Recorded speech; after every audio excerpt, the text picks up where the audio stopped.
Eto, mainit na balita.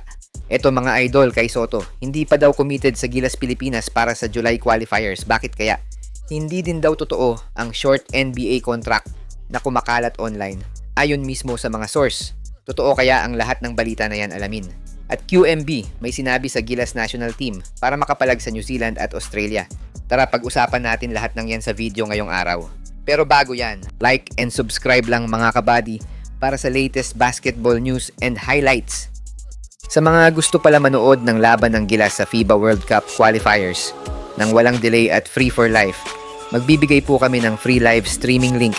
All you have to do is i-like lang po ang aming Facebook at YouTube channel para mabigyan po kayo ng unlimited access sa mga sports games sa buong mundo.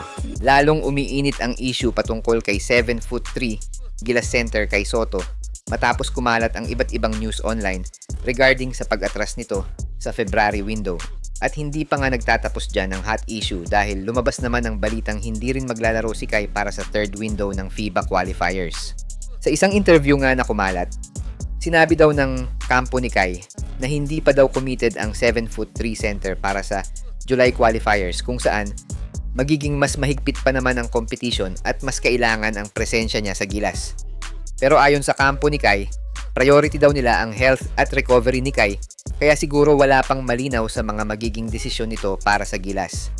Pinabulaanan din nila na may short NBA contract ito na nilalakad kaya umatras si Kai at kampo nito sa FIBA qualifiers para paghandaan ang nasabing event. Sa ngayon nga ay naguguluhan ang maraming Gilas fans kung sino ang paniniwalaan nila dahil sa mga pabago-bagong balita na lumalabas sa pag-atras ni Kai sa national team. Ang sigurado lang ay lahat tayo ay aabangan kung alin sa mga balitang yan ang totoo regarding kay Kai Soto. Samantala nagbigay naman ng pahayag si Gilas Center QMB para sa magiging laban nila sa New Zealand at Australia. Ayon kay QMB Rebound, at less turnovers ang 2 factors na magiging susi ng Gilas para mapataob ang isa sa mga powerhouse team ng Asia. Sa ngayon nga ay all out ang New Zealand para sa laban nila sa Gilas dahil kailangan na nila ng 2 panalo para makabalik sa competition. Kung magagawa nga ng Gilas na matalo ang Tall Blacks, yan ang maglalagay sa New Zealand sa bottom ng standings.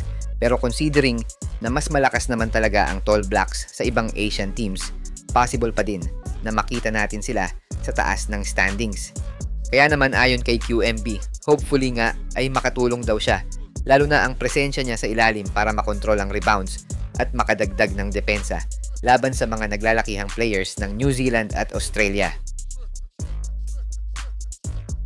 Siya nga pala mga idol, sa mga naghahanap ng legit na Gilas jerseys at iba pang paraphernalia ng Gilas, pwede mong i-click yung product link sa gilid ng aking mga video at makikita mo na sa kanan ang lahat ng legit stores na nagbebenta ng mga high quality merch ng Gilas. Maraming salamat mga idol!